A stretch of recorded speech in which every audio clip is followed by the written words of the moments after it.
जब जीवन में अंधेरा छा जाए, जब रास्ते धुंधले हो जाएं, जब पूरी दुनिया तुम्हें कहे कि अब कोई उम्मीद नहीं बची, तब एक आवाज भीतर से उठती है जो कहती है, कर्म करो, फल की चिंता मत करो।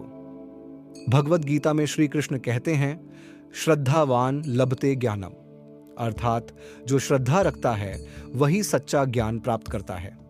भक्ति, श्रद्धा और सच्चे मन से की गई प्रार्थना कभी व्यर्थ नहीं जाती।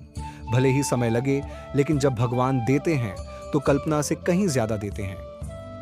ये कहानी है उस भक्ति की जो ना दिखती है, ना बोलती है, पर जिसने भगवान को भी झुका दिया।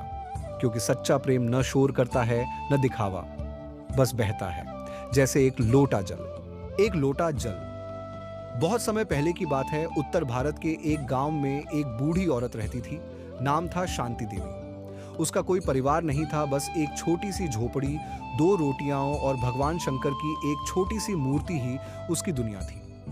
हर दिन वह सुबह उठती, नदी से जल लाती और शिवलिंग पर चढ़ाकर भोलेनाथ से बस यही प्रार्थना करती, हे भोलेनाथ, जब बुलाओ अपनी ही राह पर ले जाना, और जब तक बुलाओ नहीं तब तक सेवा में कमी ना हो। गांव वाले उसकी भक्ति पर हंसते थे। अरे अम्मा, ये भगवान क्या रोटी देंगे, भोलेनाथ ने अब तक क्या दिया तुझे। लेकिन शांति देवी मुस्कुराकर कहती, जिसने सांस दी वो रोटी भी देगा। एक साल गांव में भयानक सूखा पड़ा।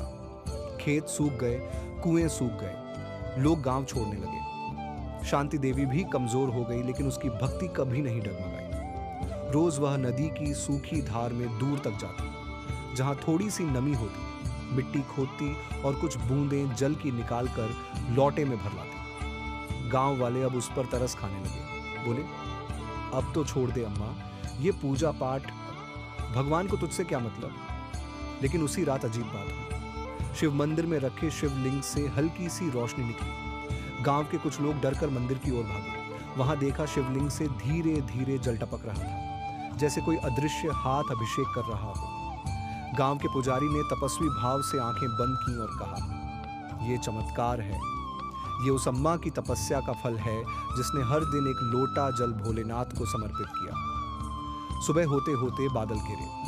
हफ्तों की तपिश के बाद पहली बार बारिश हुई। खेतों में हरियाली लौटी। गांव फिर से जीवित हो गया। और उसी दिन शांति देवी शांत हो गई, हमेशा के लिए। गांव वालों ने अब पहली बार उसकी मूर्ति बनवाई। शिवलिंग के बगल में एक लोटा जल लिया। भक्ति केवल शब्दों में नहीं, कर्म में होती है। सच्चे दिल से की गई पूजा कभी व्यर्थ नहीं जाती। भगवान को दिखावा नहीं, निष्ठा चाहिए। एक लोटा जल भी अगर श्रद्धा से चढ़ाया जाए तो चमत्कार कर सकता है। शिव की परीक्षा शांति देवी के जाने के बाद गांव में भक्ति का माहौल बदल चुका था। लोग अब मंदिर में आने लगे, पूजा करने लगे। लेकिन जैसे जैसे समय बीतता गया, श्रद्धा फिर से दिखावे में बदलने लगी। लोग अब बड़े बड़े नारियल चढ़ाते, सोने के छत्र चढ़ाते, लेकिन दिल में भक्ति कम होती गई। मंदिर में भीड़ तो थी, लेकिन सच्चे भक्त नहीं। उसी गांव में एक 12 साल का बच्चा रहता था। नाम था गोपाल। उसका दिल बिल्कुल शांति देवी जैसा सरल और सच्चा था।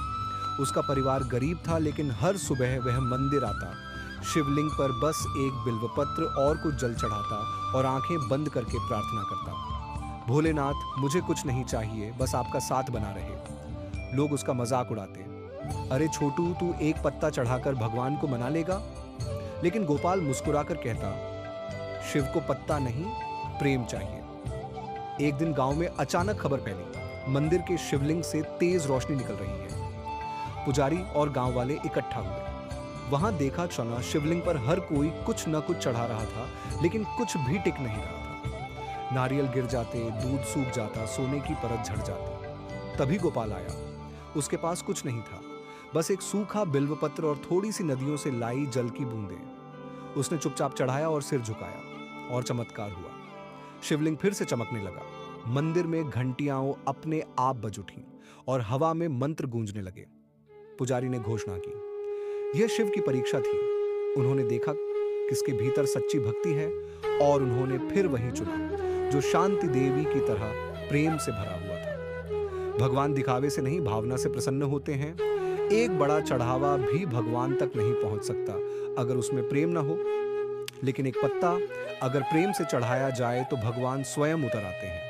आज हम भागते हैं शोहरत के पीछे, पैसे के पीछे, नाम के पीछे, लेकिन इस दौड़ में हम सबसे जरूरी चीज खो देते हैं, अपने भीतर की सच्चाई। शांति देवी की तरह भक्ति करना कोई आसान बात नहीं। गोपाल की तरह सरल मन से प्रेम करना आज के समय में दुर्लभ है, पर यही वो शक्ति है जो भगवान को भी आकर्षित करती है। भगवत गीता में श्री कृष्ण कहते हैं, पत्रम पुष्पम फलम तोयम यो में भक्त्या प्रयच्छति तदहम भक्त्युपहृतम अश्नामि प्रयतात्मना। अर्थात कोई भक्त अगर मुझे प्रेम से पत्र, पुष्प, फल या जल भी अर्पण करता है तो मैं उसे प्रेम पूर्वक स्वीकार करता हूं। इसलिए जरूरी नहीं कि आपके पास बहुत कुछ हो, जरूरी है आपका भाव, आपकी नीयत और आपका समर्पण। भक्ति में चुप्पी भी बोलती है, आंसू भी प्रार्थना बन जाते हैं, और जब दिल से निकली पुकार भगवान तक पहुंचती है तो वो खुद रास्ता बना देते हैं। वहीं जहां दुनिया कहती है रास्ता नहीं है, तो चाहे हालात जैसे भी हों, मत रुकिए, मत झुकिए, बस जुड़िए उस शक्ति से जो आपको हर तूफान से पार ले जाएगी।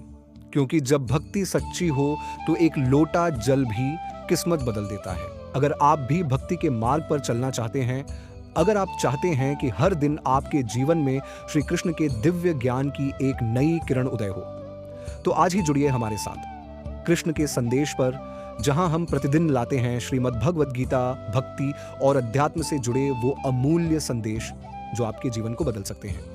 क्योंकि जब मन श्री कृष्ण से जुड़ता है तो जीवन में शांति, प्रेम और विश्वास खुद चलकर आता है। तो आइए भक्ति की इस यात्रा में हमारे साथी बनिए। कृष्ण के संदेश को सब्सक्राइब कीजिए, हर दिन प्रभु की वाणी से जुड़िए, हर दिन आत्मा को जागृत कीजिए।